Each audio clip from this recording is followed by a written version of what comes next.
මල්ලි මං ජොබ් එකක් හොයාගෙන මෙහෙට ආවේ. බස් එක යන්න කීයක් හරි තියෙනව නම් දෙනවද?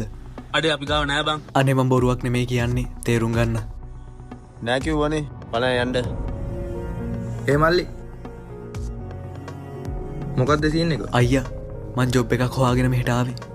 ගෙදරට යන්න සල්ලි කීයක් හරි තියෙනව නම් දෙන්නකෝ අයියා. thank you අයියා. මල්ලි කොහෙද ගම? මං කුරුණෑගල අයියා. කුරුණෑගල? මාත් ඒ පැත්තෙන් යන්නේ. වරෙන්ක ඉස්සලා ඇතුළට යමු වහිනවනේ. අඩේ මාත් කුරුණෑගල. මගේ වාහනේ මං ඒ පැත්තෙන් යන්නේ. ඔයාට ඕන නම් මගෙත් එක්ක වාහනේ යන්න පුළුවන්. හරි. එහෙනම් මට මේ සල්ලි එපා. මාව කුරුණෑගල හරියෙන් දානවද? හරි මල්ලි. පැස බයික් ගම වාහනේට යමු. අය දැන් මෙච්චර රෑ වෙලා ගමට යන්නේ? නෑ අයියා. යාළුවෙක්ගේ ෆෝන් එකෙන් මං උදේ ගෙදරට කෝල් ගත්තා. ඒ වෙලේ නංගි කිව්වේ අම්මට හොඳටම සනීප නෑ කියලා. ආයි දැන් ටිකකට කලින් කෝල් කරාම අපේ නංගි කියනවා අම්ම ඒ වෙලේ ඉඳාගත්ත පාර තාම හැරුන්නේ නෑලු. කතා කරන්නේවත් නෑලු.